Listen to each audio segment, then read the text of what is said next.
About 10 years ago, I was working on the refurb of a Nationwide house and down near Swindon. And we wanted to clean the building, so I did the fateful thing and put into Google water and cleaning. And one of the links, after I'd found what I wanted, was Victor Schauberger, and on it was this disc-shaped object, which is called a repulsin. And that was, but as I said, it was about 10 years ago. So I'm going to talk to you about particularly Victor Schauberger, and how he developed various kinds of technology. To my mind, Victor is to water what Tesla is to electricity. And not a lot of people know about him, or this, you can call it technology, I suppose, but all of our technology that we have now is all on the hot end of a stick. There's always two ends to a stick, so we've been using the hot end to generate all our power. Internal combustion engines, external combustion engines, hot nuclear, everything is hot. And I kind of associate it with the Piscean masculine age.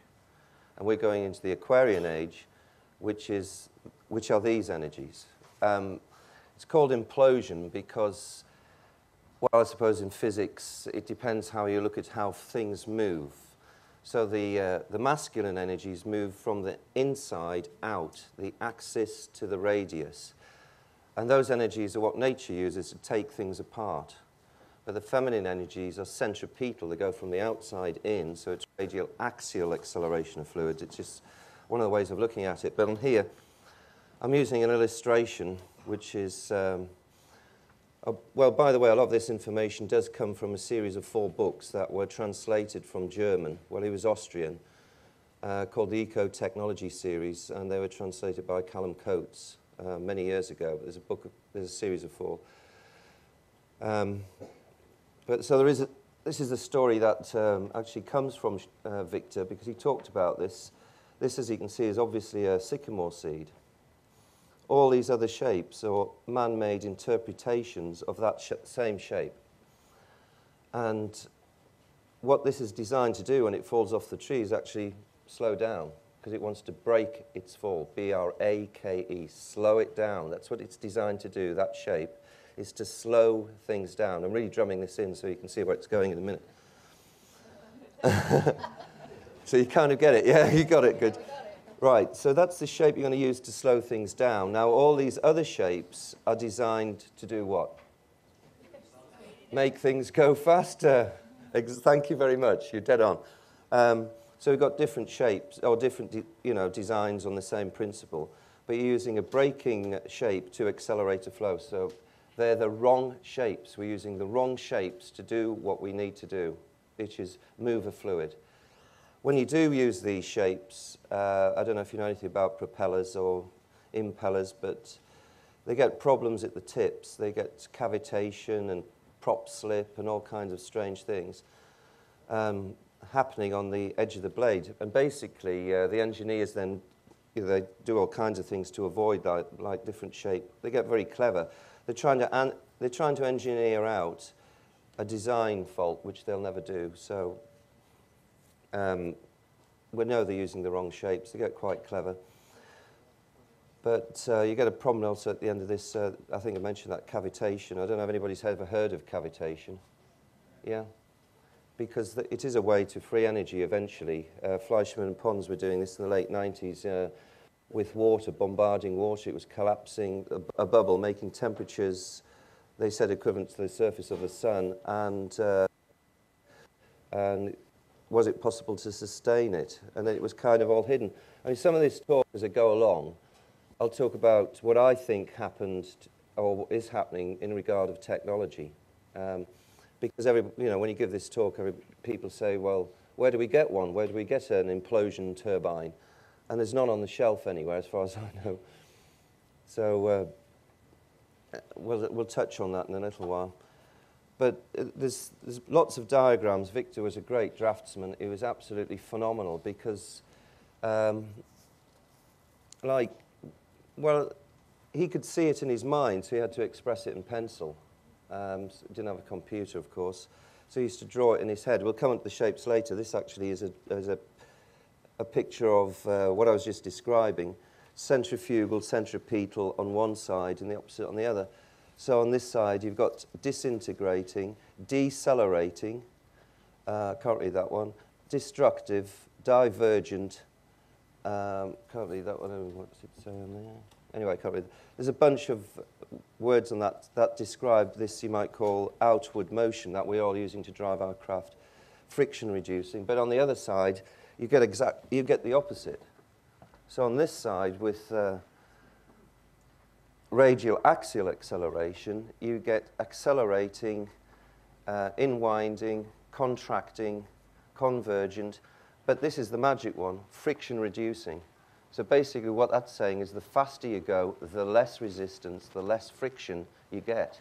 So if you design on that side, you get this magic stuff we call free energy, for want of a better term. So what I say in here is there's like a glass ceiling. You've only been told about anything to do with this, the hot end, because when you go on that side, there's no meters. Once you get this stuff, there's no meters. And now your power is decentralized. All this is about centralized power generation. And hot. I mean, there's other points I make, which is there's Wilhelm Reich was talking about orgone energy. He was talking about deadly orgone and good orgone. I don't know if you've heard of Wilhelm Reich. You might have done, some of you. Well, it's definitely worth looking him up. The other reason why I mention that is our internal combustion engines produce, I think, deadly orgone. And that's not a good vibration because of the expansive energy. If you can do anything that contracts, then you'll change the energy system, and now you'll be in a good energy bubble. That's the way I think about it. Also, our power generation seems all off kilter at 52 cycles. That's not conducive to our health. So I kind of think it's by design, you know. And then we come in with a magic word of some sort of conspiracy. But in the middle, I was put a glass ceiling, if you want to call it, or glass wall. And we're told about the 3 laws of thermodynamics, which describe how things work. But I prefer the view that you would call them the theories of thermodynamics, which were developed 100 years ago for steam engines. And we're still allegedly using them. So these 3 laws are quite well known. So I wrote a 4th one, which was on the intro. And this is how it seems to work. The 4th law. Anybody want to hear the 4th law of thermodynamics? Byde. Anyway, it's simple enough. It just says, don't mess with the top 3 or you won't get your funding next year.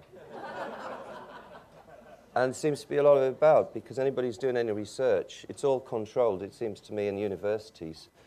And a thing I've been quite careful to cultivate is so I don't have a reputation to lose. That means I'm free to think, do, fiddle about with stuff. I'm not going to publish in Nature, or I hope not anyway, maybe, you know, not interested.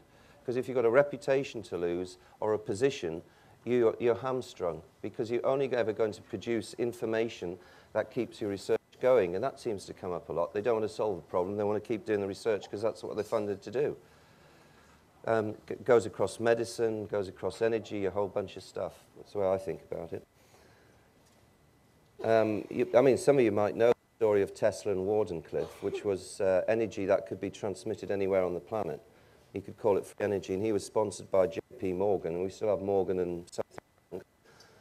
And when Morgan came to see our work, was this great big tower with a great big dome on the top and stuff going down into the ground, and it seems to work a bit like the pyramid, my view about it, and that is still an implosive effect, and he's accessing the capacitance field of the Earth and doing wonderful magical stuff. So he impresses J.P. Morgan, could screw a light bulb anywhere in the ground on a stick. So J.P. Morgan says, that's brilliant, son, after he told him roughly how it works. Where do we put the meters? So we don't have Wardenclyffe. I know I keep labouring this point, but it seems important. Well, because people say, well, if you've got free energy, surely we'd have it now. We're burning oil and coal. And then I just point out, well, if you had a business that was worth $4 to $5 trillion a year, I don't know what the dollar's doing now, but that was a lot of money, you know, when it was sort of stable. You'd want to protect your interests, so you'd do anything to protect that.